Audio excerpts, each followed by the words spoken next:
First though, while most Australians are familiar with the scenes of the aftermath of bushfires, nothing prepared us for the devastation of Victoria's bushfires earlier in the year.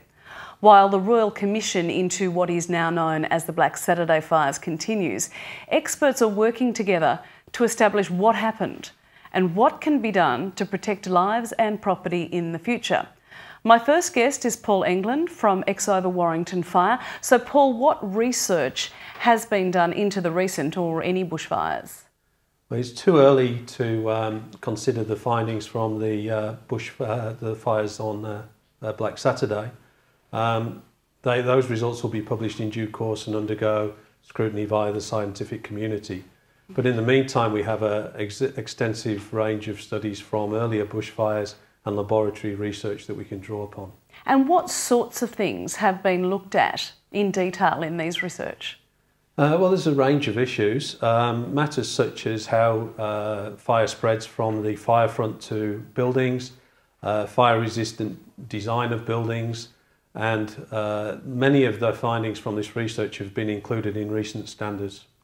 And what are the conclusions with the research of what happens to a house or a building when it's engulfed by fire? How does it actually burn?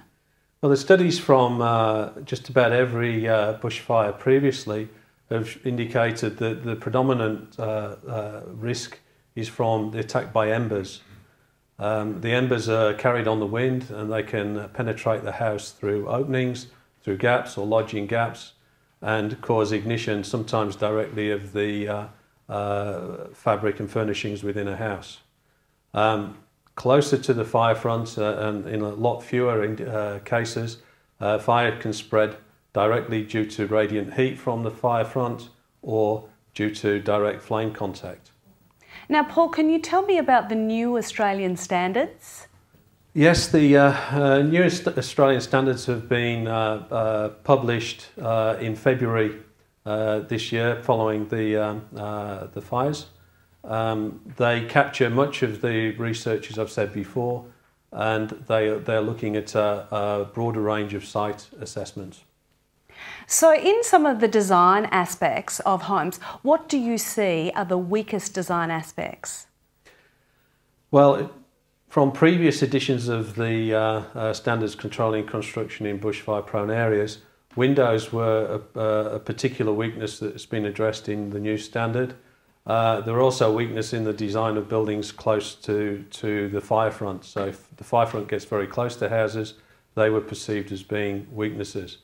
Assuming a house is constructed to the new version of AS 3959, then issues such as design detailing to avoid gaps forming and actual attention to detail during construction are more critical. And now what about the siting of the home in a bushfire zone? Is that particularly important?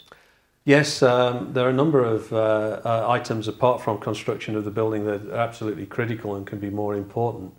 The first is avoiding accumulations of debris and combustible vegetation around a house. Following from that, the siting is again very important. If you can site your house away from the threat, obviously the risk is much lesser. Although you have to balance the amenity of the building and the use of natural resources. Thanks, Paul. Now, though, it's time for my next guest, is Robert Caulfield. He's the Managing Director of Archicentre and a previous panellist on myLookHometv. Archicentre is launching its bushfire design concept service, which we'll talk about in a moment. But first, Robert, what are the key elements of designing for bushfire zones as you see it?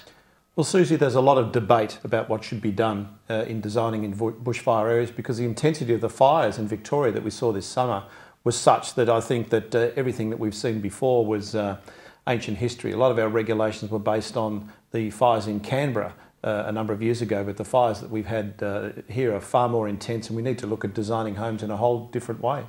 And so what are some of the issues that need to be considered? Well, probably the first issue that we need to address is, should we in fact build homes in some of these bushfire-prone areas? They're extremely hazardous.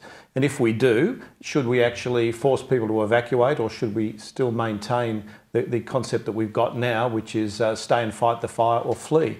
many people in the Victorian bushfires were extremely well prepared, yet their homes are still destroyed, and many of those people unfortunately died.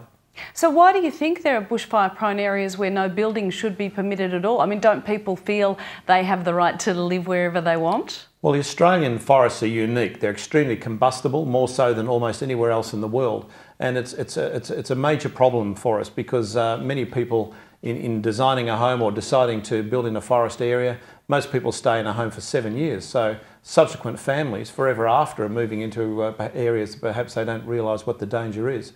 And in addition to that, I think we need to, of course, just look at the way these houses are built, because we need to make these decisions for the whole community, not just for the people who are building the homes in the first place. I mentioned earlier that the bushfire design concept that Archicentre is introducing is brand new. So tell us briefly what that involves. Well, what we're doing, Susie, we have undertaken to provide up to 200 free house designs for people who survived the bushfires. And what we'll be doing is it's being done in conjunction with the We Will Rebuild group with the Victorian government. And what we'll be doing is we'll be asking our architects, our panel of architects from Archicentre, to custom design homes for people who've lost their homes in the bushfire area. And they'll be designing these in accordance with the new bushfire regulations. They'll then be helping people get the working drawings done if they then wish to proceed with construction of those homes. And then the plans, once they've been developed, will be available on the Institute of Architects Designer Home website for perusal by almost anybody who wants to build in a bushfire area. And even possibly the working drawings can be made available to subsequent people wishing to build in bushfire areas as well. It sounds very comprehensive. What design principles will we see in the plans, and what should people consider when they are designing and building in a bushfire area? Well, we now have a new design system, I guess, that's being put in place, and that's based on the bushfire attack levels. What everyone has to do now, if they're virtually in Victoria at the moment and soon to be right across Australia, you need to make an assessment of the bushfire attack level of the block before you design on it.